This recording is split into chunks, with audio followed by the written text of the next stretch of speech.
হয়েছে? তোমাকে ঘর দিয়ে বার করে দিয়েছে?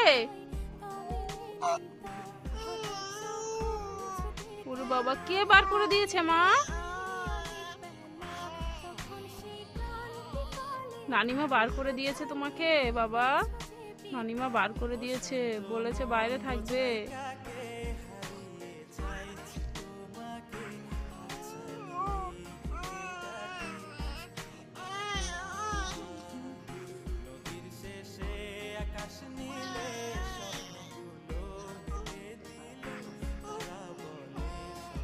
উড়বো উড়বো বলে কি বলে আমার মাটা? কি বলে? কি বলছো মা? তুমি কি বলছো? তোমাকে ওরা ঘর থেকে বার করে দিয়েছে? বাপ দিয়েছে? আর আব্বুকে ঘর দিয়ে বার করে দিয়েছে মা?